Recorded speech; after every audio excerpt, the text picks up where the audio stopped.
Hello বন্ধুরা, আবার চলে এসেছি আপনাদের কাছে খুব সুন্দর একটা রেসিপি নিয়ে। তো আসুন পুরো ভিডিওটা দেখুন, টেনে স্কিপ করে দেখবেন না, রিকোয়েস্ট। এখানে দেখছেন মটন আমি নিয়ে নিচ্ছি, ঠিক আছে। আর এখানে তার সাথে দেখুন বিরিয়ানির মশলা আছে। তো আজকে রেসিপিটা হবে বিরিয়ানি, মটন বিরিয়ানি।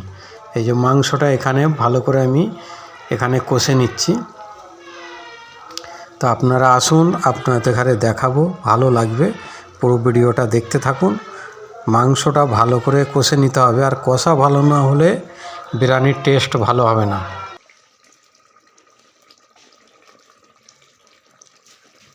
এখানে দেখাবো বিরিয়ানির চাল, দেখছেন এটা বিরিয়ানির ফ্রেশ 1 নম্বর চাল নিচ্ছি। দেখুন মাংসটা দারুণ একদম এখানে কষা হয়ে গেছে আমার। এবারে বিরিয়ানিটা আমি দমে দেবো, দেখাবো আপনাদের, আসুন।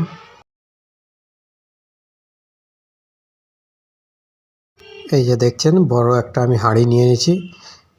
এখানে ভাতগুলো আমি নিচে অল্প অল্প করে দিয়ে দেবো, দিয়ে এটা সুন্দর করে সাজাতে হবে।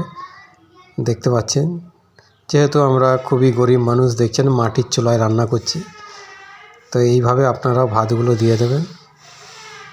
তো যেভাবে আপনাদের আমি দেখাচ্ছি দেখছেন, এইভাবে জাফরং কালার একটু আপনারা অ্যাড করে দেবেন। আর বিরিয়ানির এখানে একটু বিরিয়ানির মশলা উপর দিয়ে হালকা করে ছড়িয়ে দিলাম। বাকি ভাতটা তো ঢাকা দিয়ে দেবেন, ওপরে হালকা করে এটা লবণ ছড়িয়ে দিলাম।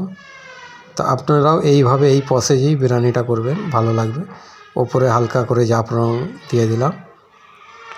এটা আমি দমে দিয়ে দিলাম। তো 10 মিনিট পরে আবার খুলবো, খুলে দেখাবো আপনাদের।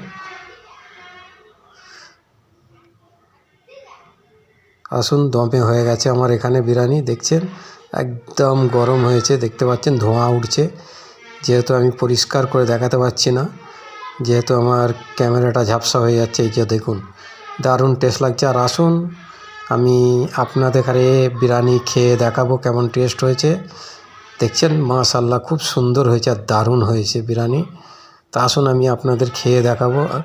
খুশবু তো দারুণ বেরোচ্ছে, যেহেতু দেখছেন একদম মাংস পুরো গরম আছে একদম। দেখছেন এটা আমি খাসির একটা টেংরি নিয়েছি, দারুণ মাশাআল্লাহ খেলাম, খুব সুন্দর টেস্ট লেগেছে, দারুণ লাগছে। তো আপনারা ভালো লেগে থাকলে অবশ্যই একটা কমেন্ট লাইক করে দেবেন।